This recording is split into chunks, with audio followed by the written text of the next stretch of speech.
ჩვენი ცენტრის ახალი დირექტორი წარმოგიდგენოთ ღია რეჟიმში ვისაუბროთ. პირველ რიგში მინდა კუთხით იყო კარგად წარმოდგენილი ვიდოთ ვინმე საუბრობს ამ მონოდინებიდან იყო ერთი ოჯახი ხოლმე ასობრივი სპორტი არ იყო ისეთი პრიორიტეტი თითქოს იყო პროფესიულ სპორტზე ორიენტაცია ასევე ახალგაზრდული ფონდის პროფესიონალი იურისტი საკმაოდ წარმატებული კარიერა ჰქონდა მეტალურგიის საუბრის განმავლობაში შემდეგ უკვე მუშაობებში სამუშაო შეხვედრებში დობისთვის აკადემიის სწავლებას დაჭერით და ეს აროთნეთ ბავშვთა და ახალგაზრდობის ეროვნული ცენტრის დირექტორი ბატონი გაგბილაია, რომელიც საკმაოდ გამოცდილია როგორც მენეჯერი, თავის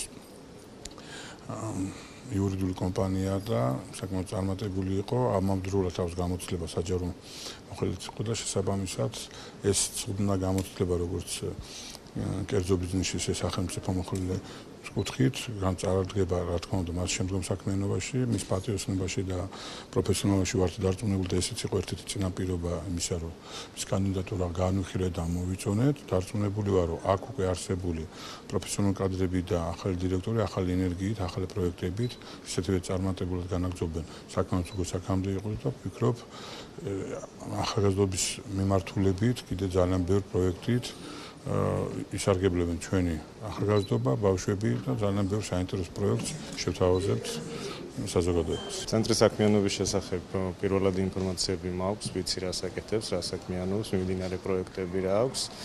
რაც შეეხება სამომავლო გეგმებს, ანუ გეგმები ძალიან დიდია.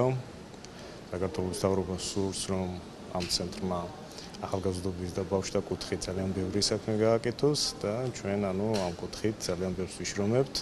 გუნდთან ერთად ძალიან მოტივირებული, კარგი გუნდი გვხვდება და ერთად ძალიან ბევრ კარგს და დადებით საქმეს გავაკეთებთ.